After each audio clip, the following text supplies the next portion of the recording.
진영님이 오셨다. 더 많은 재물을 바쳐라. 대갓집을 떠도는 억울한 원혼을 달래겠다며 성대한 굿판이 벌어졌습니다. 북과 징 소리에 모두가 숨을 죽인 그 순간 10살 아이 하나가 굿판 한가운데로 뛰어들어 외쳤습니다. 이곳은 전부 가짜예요. 순식간에 마당이 얼어붙었습니다. 과연 사람들은 어린아이의 말을 믿어줄까요? 그날 밤 그 굿판에서는 도대체 무슨 일이 벌어졌던 걸까요? 밥맛을 야담을 찾아주셔서 감사합니다. 구독과 좋아요는 큰 힘이 됩니다. 오늘의 이야기 시작하겠습니다. 옛날 옛적 조선 한양에서 멀지 않은 깊은 고을에 10살 배기 아이 송이가 살고 있었습니다. 송이에게는 남들이 알지 못하는 기묘한 능력이 있었습니다. 죽은 이들의 그림자, 곧 귀신을 보는 것이었습니다.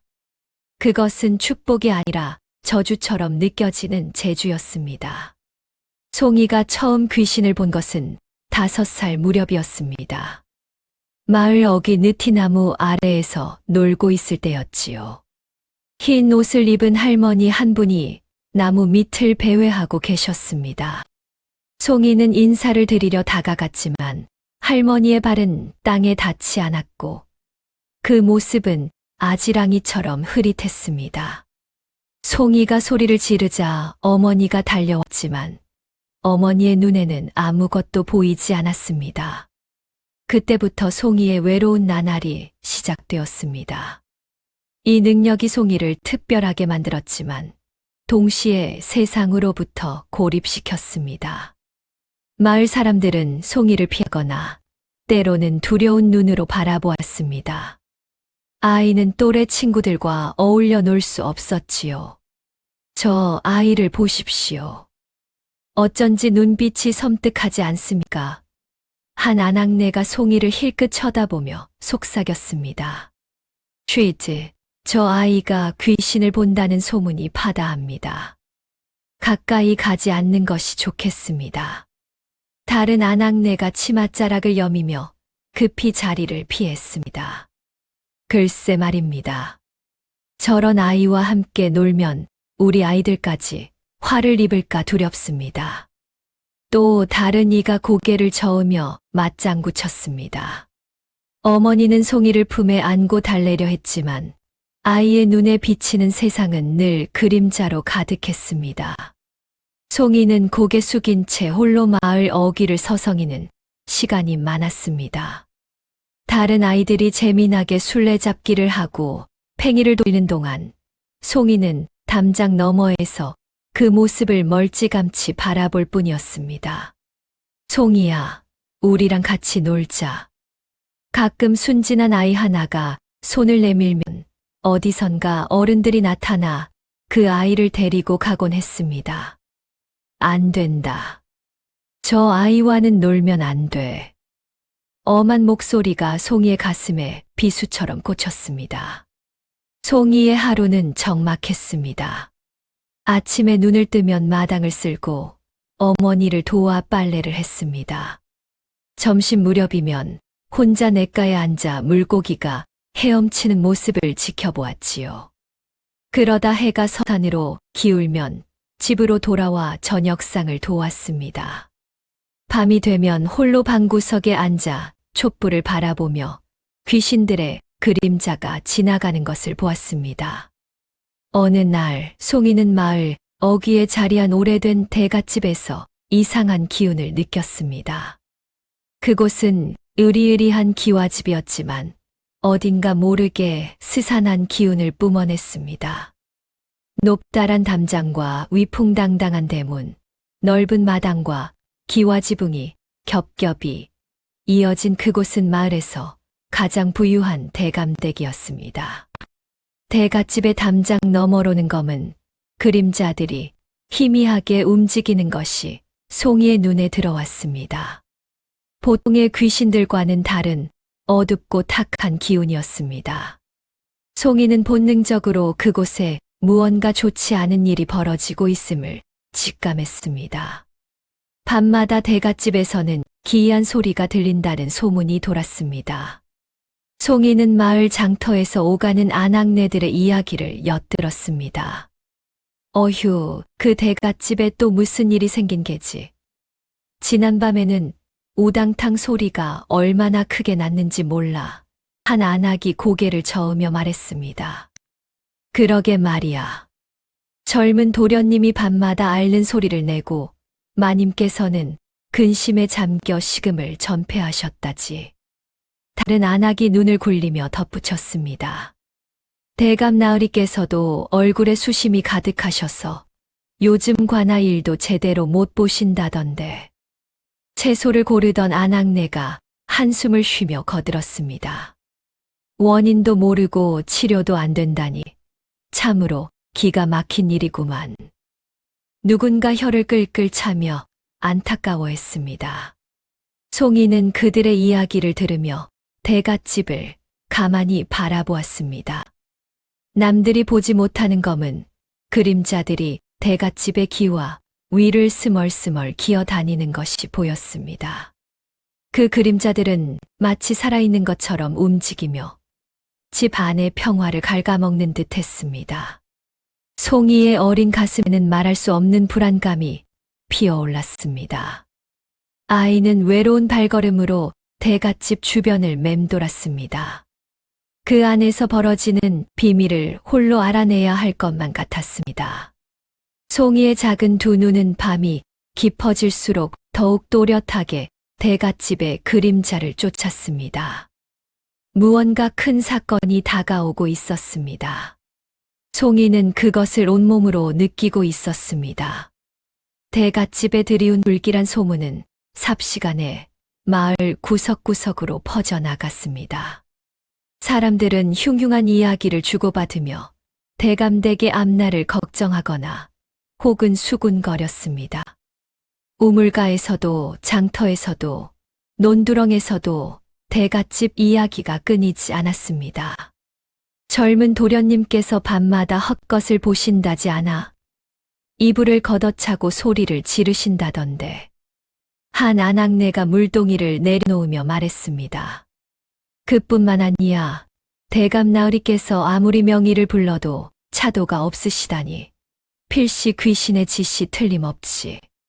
다른 이가 고개를 끄덕이며 맞장구 쳤습니다. 나도 들었어. 대갓집 하인들이 밤중에 이상한 발소리를 듣는다더군. 사람 발소리가 아니라 뭔가 끌리는 듯한. 누군가 목소리를 낮추며 으스스한 이야기를 보탰습니다. 대감과 마님의 근심은 날로 깊어졌습니다. 온갖 약을 써보고 기도도 올렸지만 아무런 효험이 없었습니다. 도련님의 병세는 차도를 보이기는커녕 점점 더 악화되어만 갔습니다. 대갓집 안의 분위기는 무겁고 침울했습니다. 바로 그때 난데없이 한 사내가 대갓집 문 앞에 나타났습니다. 그는 화려한 관복을 차려입고 위엄 있는 태도를 보였으며 자신을 뛰어난 실력을 지닌 무당이라 소개했습니다. 그는 박참봉이라는 사내였습니다. 박참봉은 50줄의 나이에 번들거리는 얼굴과 교활한 눈빛을 지닌 사내였습니다. 그의 입에서는 그럴듯한 말들이 꿀처럼 흘러나왔습니다.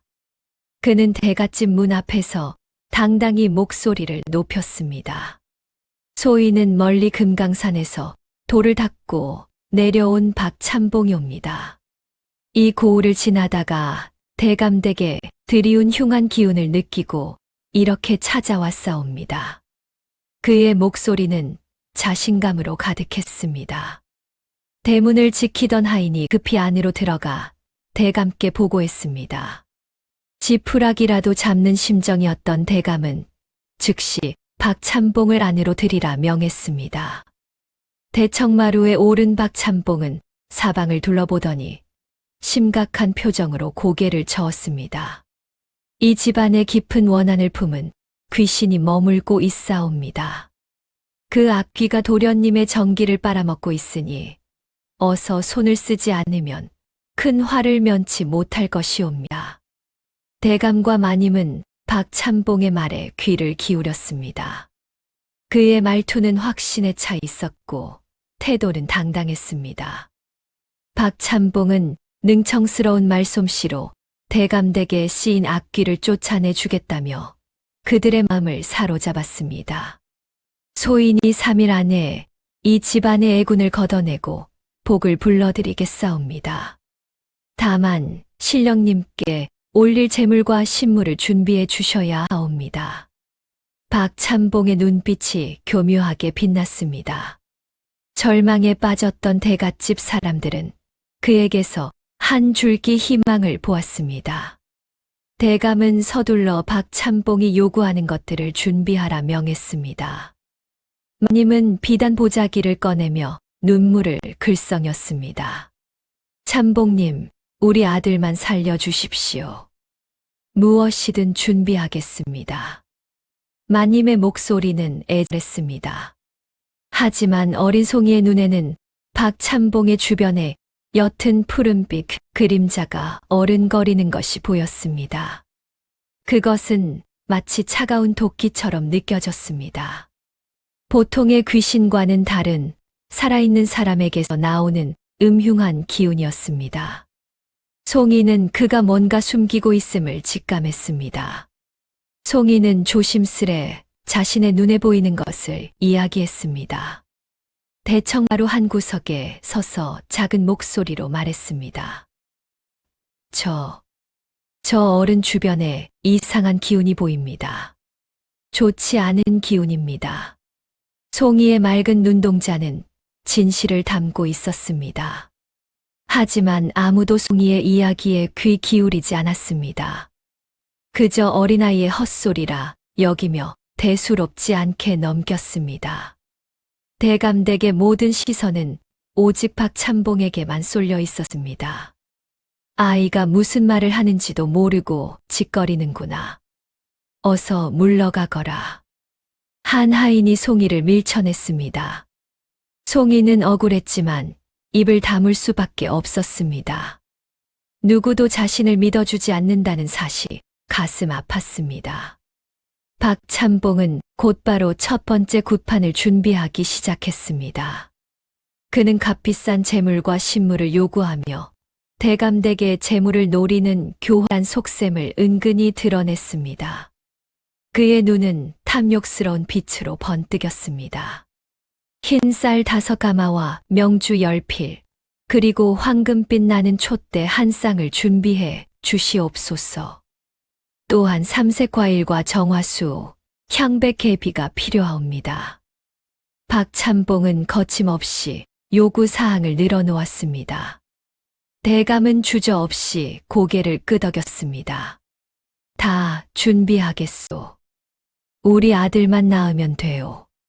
커다란 마당에는 굿을 위한 휘장이 둘러지고 갖가지 제물이 차려졌습니다. 박참봉은 거드름을 피우며 굿판의 중심에 섰습니다. 대감댁 사람들은 그저 그를 믿고 따를 뿐이었습니다. 굿판이 시작되었습니다. 박참봉은 능청스러운 몸짓으로 굿판을 이어갔습니다. 방울 소리가 요란하게 울리고 부채가 허공을 가르며 탁한 공기를 휘저었습니다. 대감과 마님은 그의 신들린 듯한 모습에 더욱 깊이 빠져들었습니다. 온만이 반매홈, 신령님께서 강림하셨도다. 박참봉은 눈을 부릅뜨고 몸을 흔들었습니다. 참봉은 온갖 현란한 말솜씨로 영험한 기운이 집안에 가득하다고 설파했습니다. 조상신이 복을 내리고 악귀가 물러나는 형상이라고 떠들어댔습니다. 대감과 마님은 그의 말에 고개를 끄덕이며 연신 감탄사를 쏟아냈습니다. 허허, 참으로 영험하구려. 박참봉 덕분에 마음이 한결 놓입니다요. 마님은 연신 손을 비비며 기뻐했습니다. 참봉은 흐뭇한 미소를 지으며 재물을 더 내어놓으라 청했습니다. 신령님께서 더 큰 복을 내리시려면 재물이 부족하옵니다. 은자 100냥만 더 준비해 주시옵소서. 대감은 주저없이 은자를 내주었습니다. 박찬봉의 탐욕은 끝이 없어 보였습니다. 송이의 맑은 눈빛은 굿판의 번잡함 속에서도 흔들림이 없었습니다. 그녀는 박찬봉의 그림자처럼 드리워진 창백한 얼굴의 젊은 여인을 또렷이 보았습니다. 그 여인은 슬픔과 원한이 뒤섞인 눈으로 박찬봉을 노려보고 있었습니다. 여인의 모습은 처연했습니다. 20살 남짓해 보이는 나이에 고운 한복을 입고 있었지만 그 옷은 곳곳이 찢어지고 핏자국이 묻어 있었습니다. 긴 머리카락은 흐트러져 있었고 창백한 얼굴에는 눈물 자국이 선명했습니다. 여인의 원호는 고통스러운 표정으로 박찬봉의 곁을 맴돌았습니다. 마치 끈에 묶인 듯 그를 벗어나지 못하는 듯 했습니다. 송이는 그 여인의 모습에서 헤아릴 수 없는 사연을 짐작했습니다. 이 원호는 박찬봉과 깊은 인연이 있는 존재였습니다. 원호는 이따금 송이를 향해 애처로운 눈길을 보냈습니다. 그리고는 무언가를 간절히 알리려는 듯 가늘고 힘없는 손짓을 했습니다. 그 몸짓에는 절박함이 깃들어 있었습니다. 송이는 원혼이 자신에게만 보이는 것을 알고 조심스럽게 그 손짓을 따라갔습니다. 원혼의 손가락이 가리키는 곳은 대갓집 뒤편이었습니다. 그곳에는 오래된 창고가 자리하고 있었습니다. 송이는 그 방향을 똑똑히 기억해 두었습니다. 송이는 그 여인의 원혼이 박찬봉과 깊은 연관이 있음을 직감했습니다. 단순한 원귀가 아니라 박찬봉의 과거와 얽힌 비극적인 존재라는 생각이 들었습니다. 그녀의 가슴 속에는 알 수 없는 불안감이 피어났습니다. 박찬봉은 굿을 하는 도중 문득 송이 쪽으로 시선을 돌렸습니다. 아이의 맑고 깊은 눈빛이 예사롭지 않음을 느꼈습니다. 마치 자신의 속내를 꿰뚫어 보는 듯한 착각에 빠졌습니다. 송이의 눈은 원혼을 정확히 바라보고 있었고 그것은 박찬봉이 보기에도 심상치 않았습니다. 그의 등골을 오싹하게 만드는 묘한 불안감이 스쳤습니다. 박찬봉은 자신도 모르게 아이를 향해 알 수 없는 경계를 하기 시작했습니다. 그의 얼굴에는 순간적으로 섬뜩한 기운이 스쳤습니다. 저 아이가 설마 나를 알아보는 것인가? 박찬봉의 마음속에 의심이 싹 텄습니다. 굿판의 요란한 소리는 여전히 집안을 가득 채웠습니다. 그러나 박찬봉의 마음속에는 송이에 대한 의심과 경계심이 자리 잡기 시작했습니다. 아이의 순수한 눈빛이 그에게는 더 이상 순수하게 보이지 않았습니다. 원호는 손가락으로 한 곳을 끈질기게 가리켰습니다. 그 몸짓은 마치 무언가를 애타게 알리려는 듯 보였습니다. 송이는 그 간절한 몸짓에서 박찬봉에 감춰진 악행에 대한 중요한 단서가 숨겨져 있음을 짐작하였습니다. 그의 사악한 계획이 어쩌면 저 장소와 깊은 연관이 있을 것이라 생각했습니다. 송이의 마음속에는 설명할 수 없는 불안감과 함께 진실을 파헤쳐야 한다는 강한 의지가 솟아났습니다. 그 시각 박찬봉은 굿판 주위를 맴도는 송이의 그림자를 예사로이 여기지 않았습니다. 굿을 진행하는 내내 그의 시선은 자꾸만 어린 송이에게 향했습니다. 어린아이답지 않은 송이의 깊은 눈빛이 영 마음에 걸렸습니다. 그는 송이가 자신의 사기 행각을 방해할 수 있는 위협적인 존재임을 직감하였습니다. 박찬봉은 겉으로는 무심한 척했지만 속으로는 그녀를 경계하기 시작했습니다. 박찬봉은 송이에게 슬쩍 말을 건넸습니다. 어린아이도 이런 굿판에 관심이 많으냐?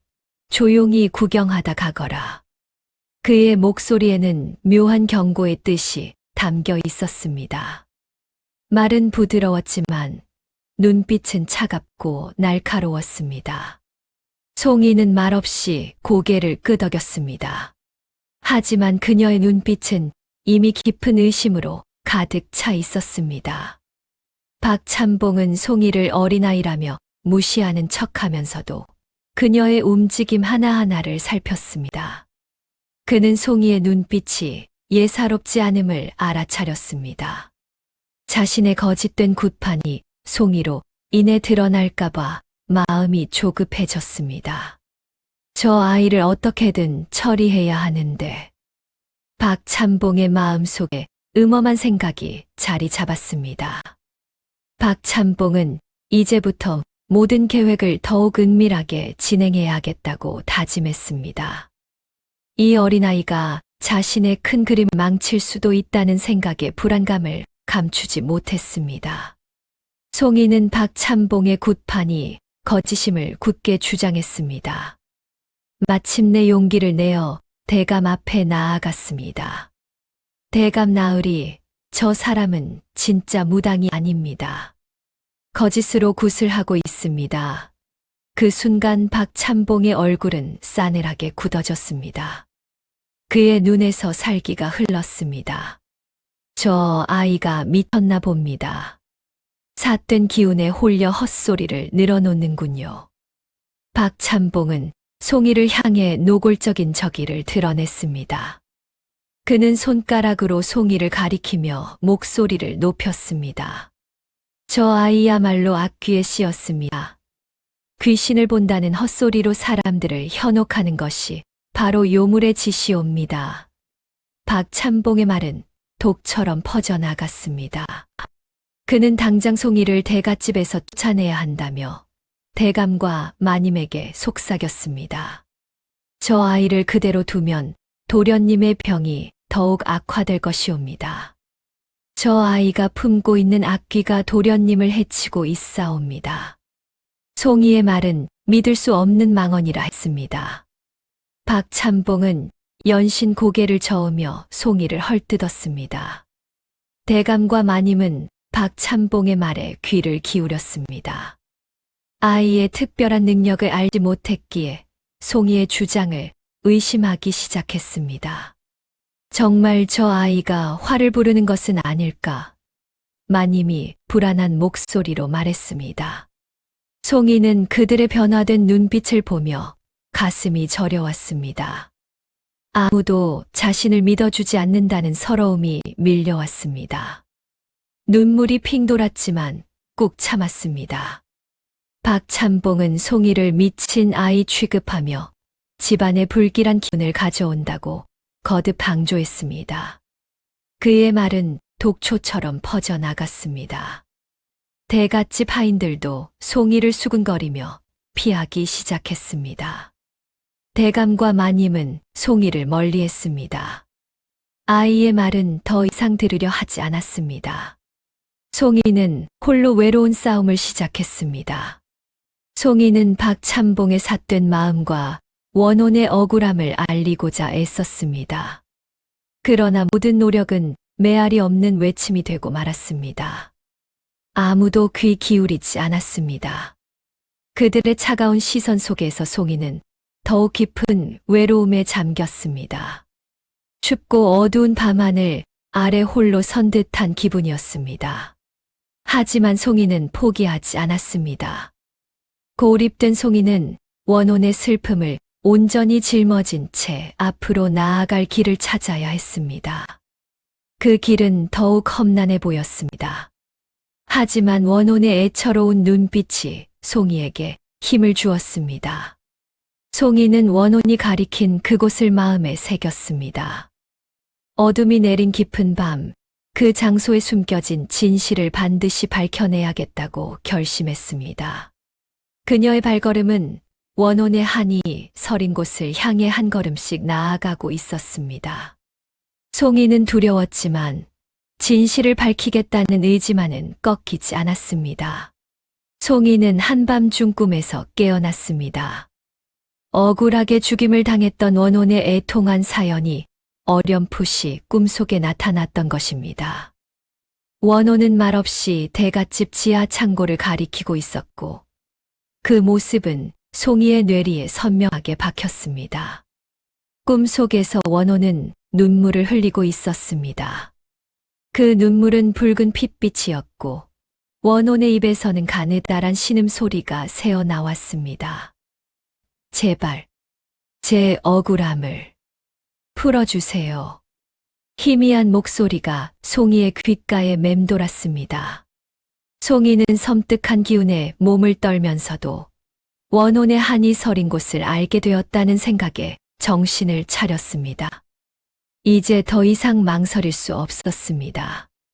진실을 밝혀내야 했습니다. 고요한 밤하늘에는 초승달이 희미하게 빛나고 있었습니다. 송이는 잠든 식구들을 살피며 조심스럽게 마루를 내려섰습니다.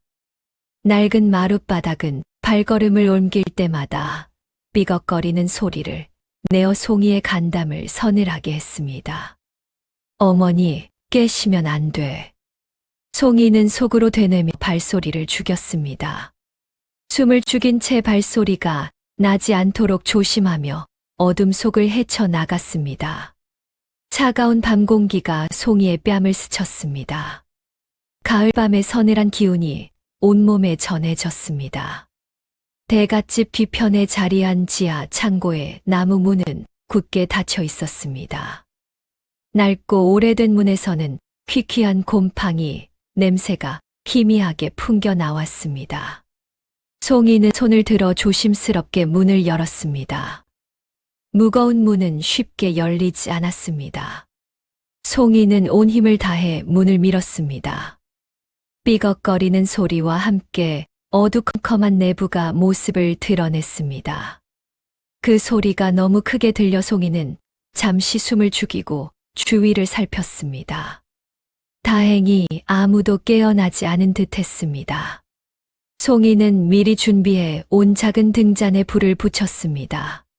희미한 불빛이 어둠을 조금씩 밝혔습니다. 송이는 등잔을 들고 창고 안으로 발을 들였습니다. 눅눅하고 서늘한 기운이 온몸을 감쌌습니다. 흙먼지와 곰팡이 냄새가 코를 찔렀고 마치 수십 년간 아무도 드나들지 않은 듯 적막감이 흘렀습니다. 송이는 이곳이야말로 원혼의 한이 서려 있는 장소임을 직감했습니다. 등잔불이 창고 안을 비추자 오래된 물건들이 하나둘 모습을 드러냈습니다. 깨진 항아리, 낡은 농기구, 먼지가 쌓인 괴짝들이 여기저기 놓여 있었습니다.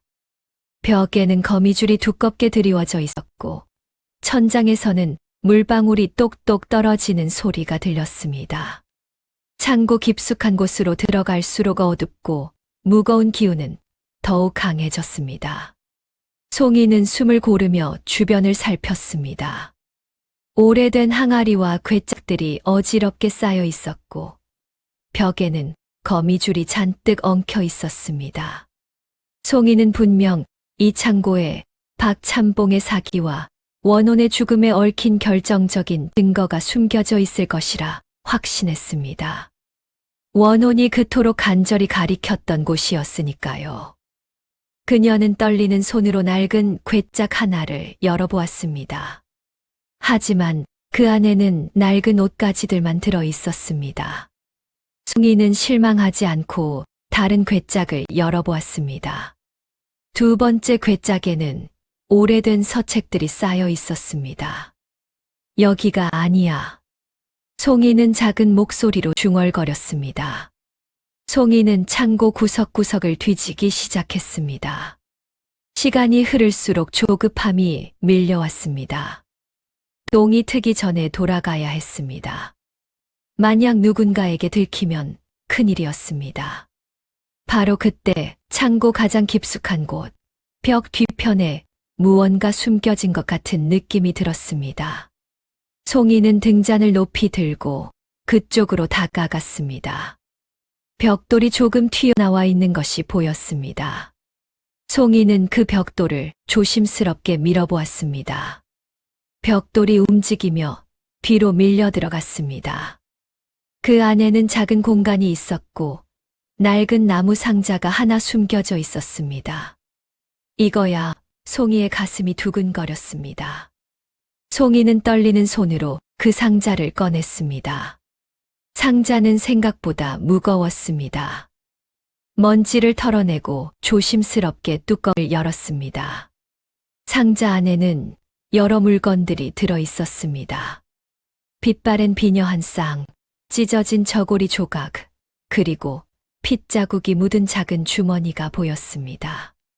송이는 숨을 죽이고 그 물건들을 하나하나 살펴보았습니다. 그리고 상자 맨 밑바닥에서 낡은 장부 한 권을 발견했습니다.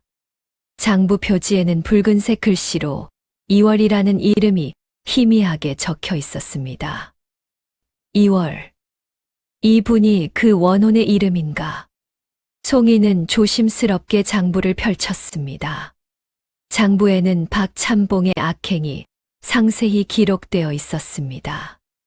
2월이라는 젊은 여인에게서 재물을 가로챈 내용, 그녀를 협박한 내용, 그리고 마침내 그녀를 해친 내용까지 모두 적혀 있었습니다. 송이는 장부를 읽으며 몸서리를 쳤습니다.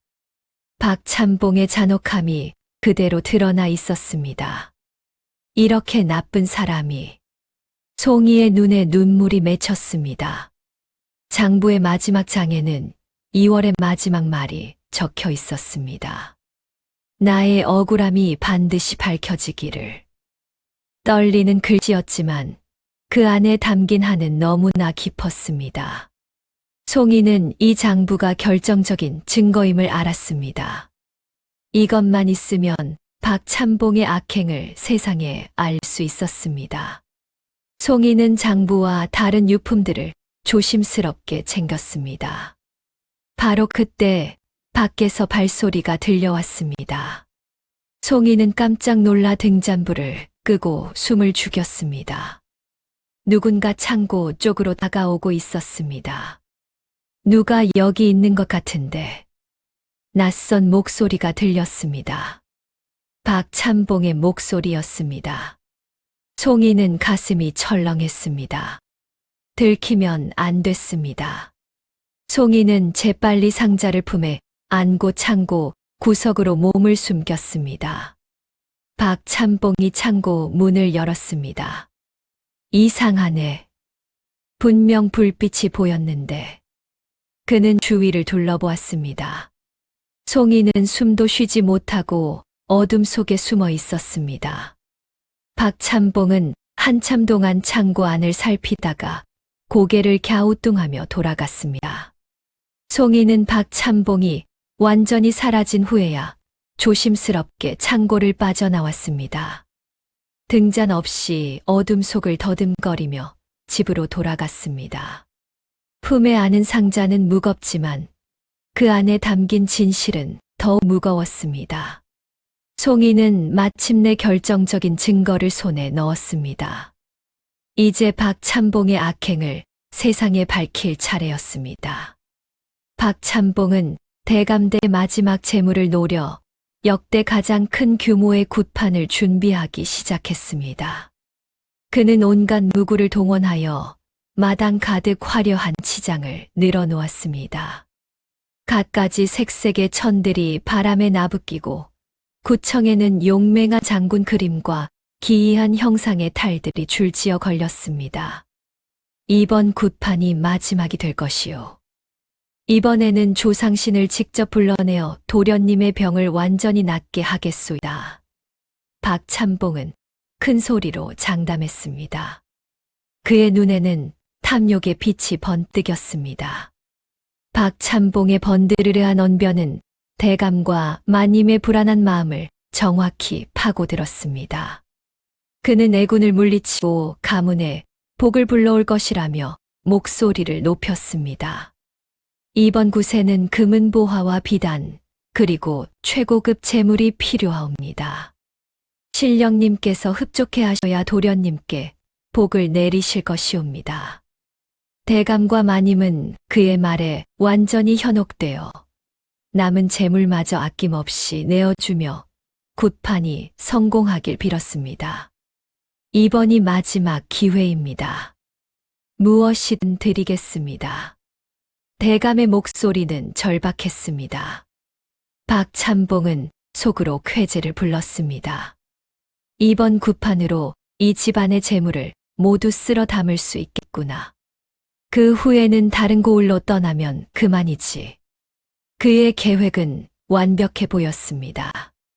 굿판이 열리기 전날 밤, 대갓집에는 묘한 기운이 감돌았습니다.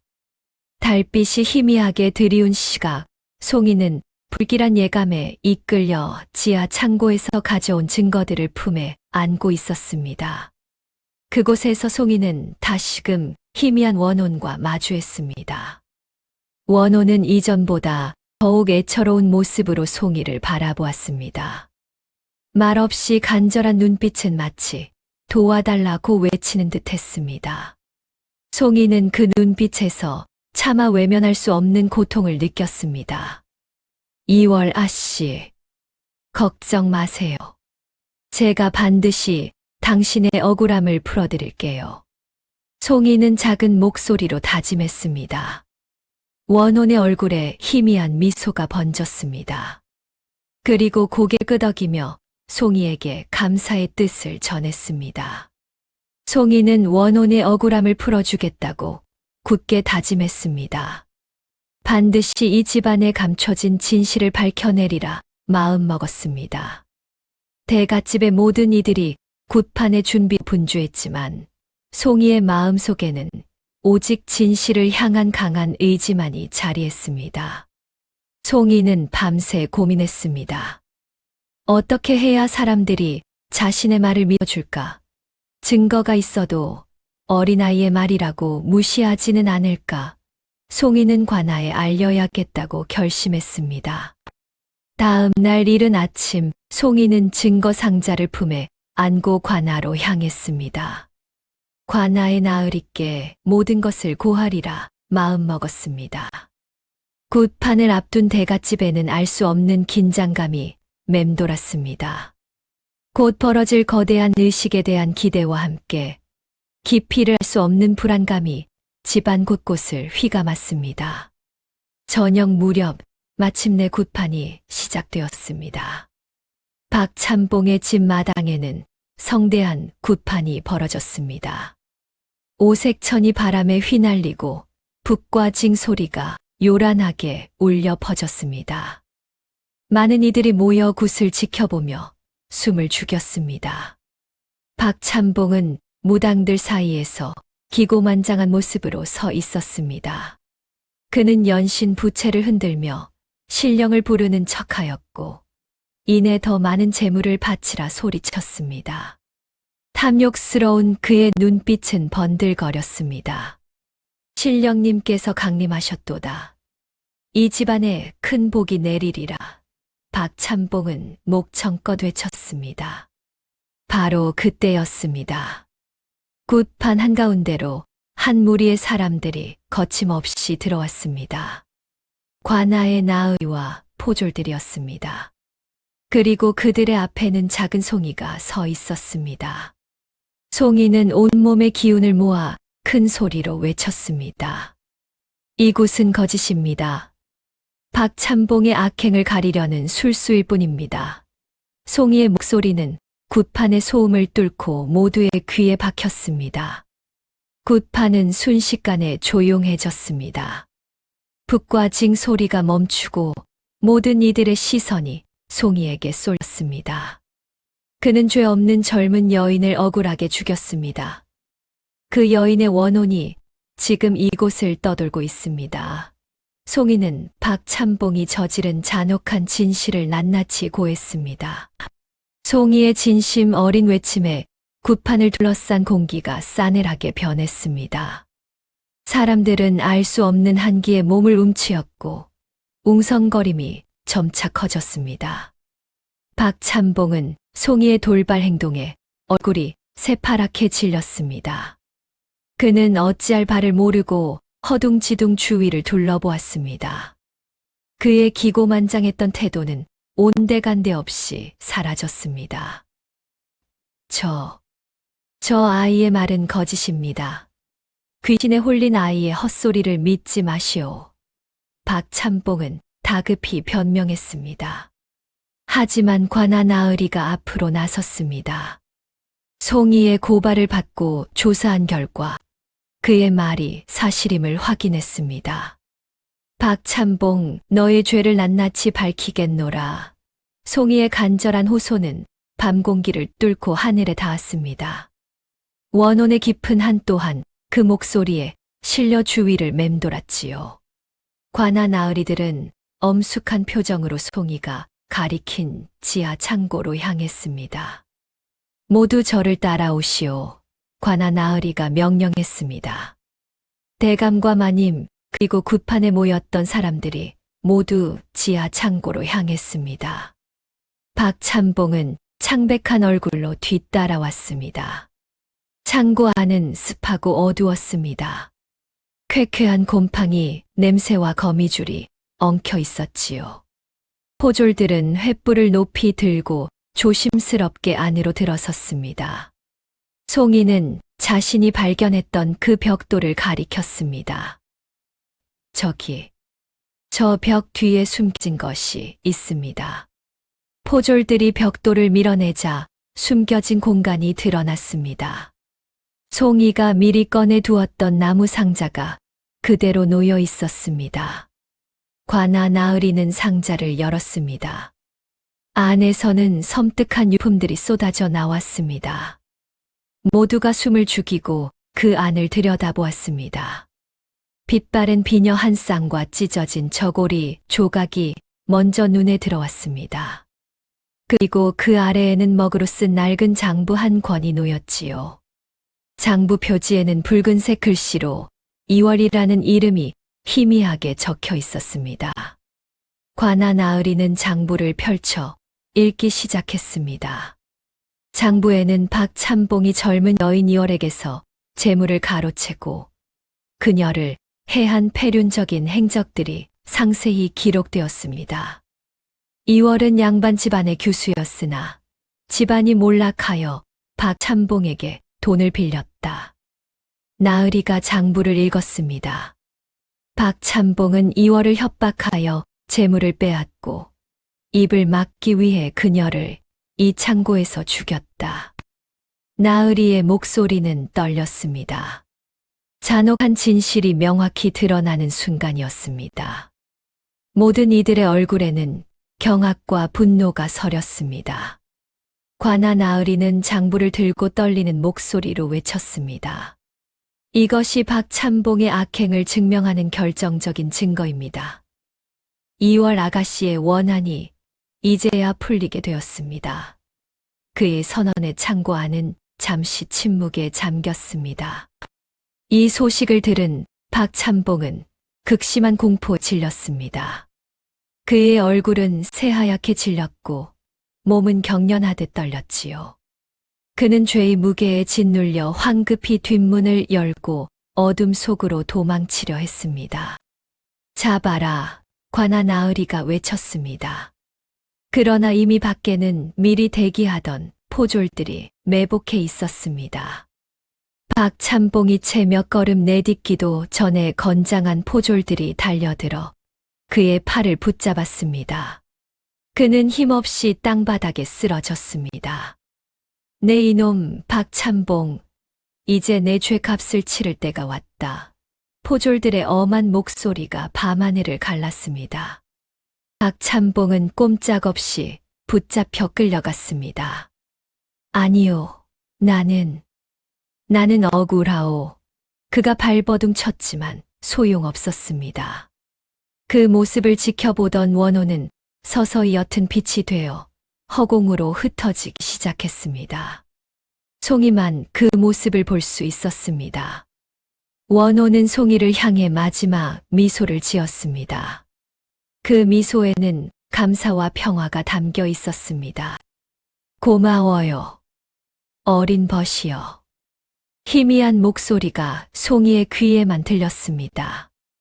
오랜 하늘 풀어낸 듯 원혼의 빛은 은은하게 빛나며 고요히 사라졌습니다. 어두웠던 마을 위로 서서히 새벽 밝아오고 있었지요. 진실은 마침내 밝혀졌고 그 모든 아픔은 이제 평화로운 안식으로 이어질 것이었습니다. 박찬봉은 자신이 저지른 모든 악행에 대한 죗값을 치렀습니다. 그의 탐욕과 거짓 권세는 스스로를 옥죄는 족쇄가 되었지요. 억울하게 죽임을 당했던 원호는 마침내 한을 풀고 평화롭게 성불하였습니다. 마을을 맴돌던 서늘한 기운은 사라졌습니다. 대감과 마님은 송이의 특별한 능력이 세상을 바르게 밝히는 소중한 재주였음을 뒤늦게 깨달았습니다. 그동안 송이를 의심하고 멀리했던 자신들의 어리석음을 깊이 뉘우쳤습니다. 송이야, 정말 미안하구나. 우리가 너를 믿지 못했구나.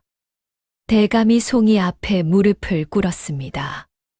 너의 용기 덕분에 우리 집안이 큰 화를 면했다. 정말 고맙다. 마님도 눈물을 흘리며 송이를 안았습니다. 마을 사람들도 마찬가지였습니다. 그들은 송이의 용기와 지혜 덕분에 진실이 드러나고 평화가 되찾아졌음을 비로소 알게 되었습니다. 어느 날 마을 이장이 송이의 집을 찾아왔습니다. 송이야, 정말 미안하구나. 너의 재주를 알아주지 못하고 두려워했던 우리를 용서해다오. 이장의 진심 어린 말에 송이는 조용히 고개를 끄덕였습니다.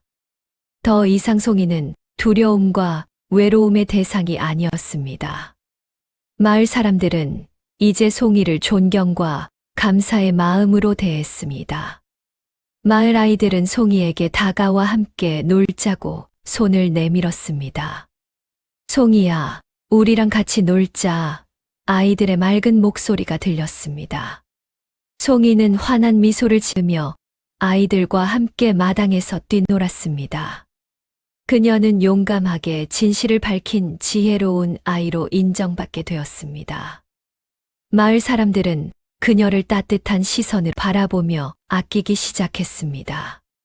이리하여 삿된 마음으로 타인을 속인 자는 벌을 받고 순수한 마음으로 진실을 밝힌 아이는 세상에 인정을 받는 권선징악의 이야기가 전해지게 되었습니다. 고요한 밤, 송이는 마루 위에 앉아 하늘을 올려다보았습니다. 맑은 달빛이 송이의 얼굴을 부드럽게 감쌌습니다. 송이의 마음속에는 이제 따뜻한 희망과 평화만이 가득했습니다. 어머니가 송이의 곁에 앉았습니다. 송이야, 내가 정말 자랑스럽구나. 어머니, 저는 그저 옳은 일을 했을 뿐이에요. 송이는 수줍게 웃었습니다. 그래, 그것이 가장 어려운 일이란다. 어머니는 송이를 꼭 안아주었습니다. 하늘의 별들이 반짝이고 마을에는 평화가 찾아왔습니다. 송이의 용기는 많은 이들에게 희망이 되었고 진실의 힘이 얼마나 강한지를 보여주었습니다. 그날 밤 송이는 편안한 잠에 들었습니다. 더 이상 귀신의 그림자가 두렵지 않았습니다. 그것은 송이에게 주어진 특별한 선물이었고 세상을 더 나은 곳으로 만드는 힘이었습니다.